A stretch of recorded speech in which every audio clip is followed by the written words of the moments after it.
Assalamu alaikum jama'a, idan ba ku manta ba jiya mun tsaya a daidai inda Tukur ya ce mata yau dole sai ta kai shi gidansu.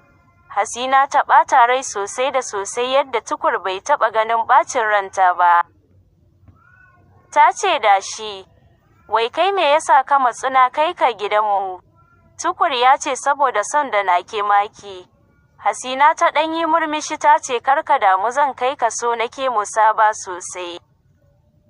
Sa'an nan kuma na ce maka ban sanar da iyayena ba tukuna. Ba yadda za a yi kawai mu je ba tare da izinin su ba. Tukur ya ji daɗi ya ce to babu komai. Ya ce Hasina kin san me? Ta ce a'a. Ya ce kullum zuciya ta ƙara son ki take yi. Hakika Allah ya yi halitta wajen nan, musamman idan kika yi murmushi haske ne ke fita daga fuskarki.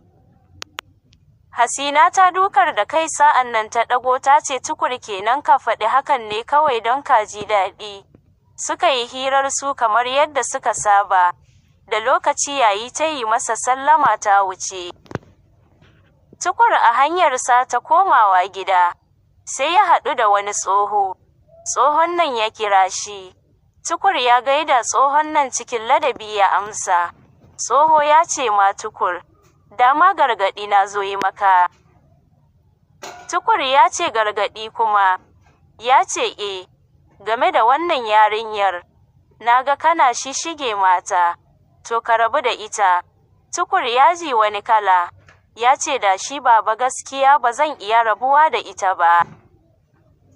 Tsohon nan yayi dariya ya ce yaro kenan na ɗaice maka ka rabu da ita. Shi ne samun sauƙinka. Haka Tukur ya wuce da ɓacin rai ya bar wannan tsohon. Mahaifin Tukur ya damu da yadda ya ga Tukur ya canja. Sai ya sake kiran Tukur ya ce, ya faɗi masa gaskiya ya ga duk ya bi ya canja.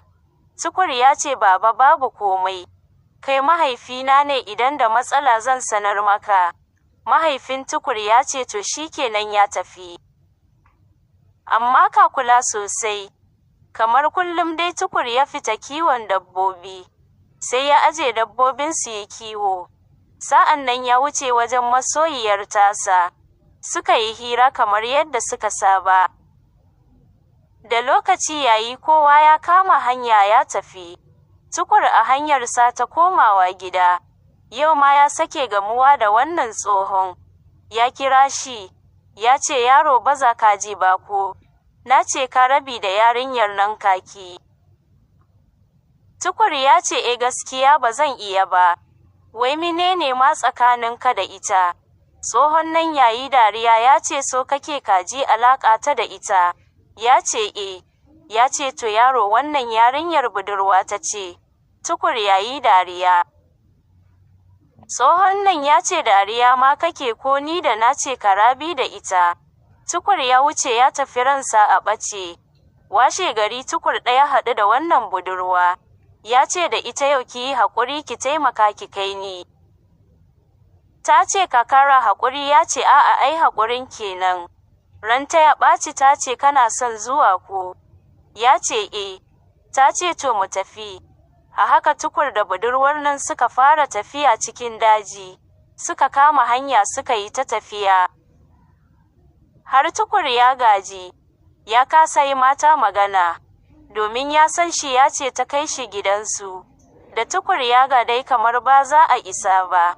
Sai ya ce mata, wai har ina ne gidan naku? Sai yi murmushi ta ce, kai fa kace mu je. Ka yi haƙuri saura kaɗan mu da zuwa. Sai da suka ƙara tafiya mai nisa. Sa'an nan ta tsaya wajen wata kuka.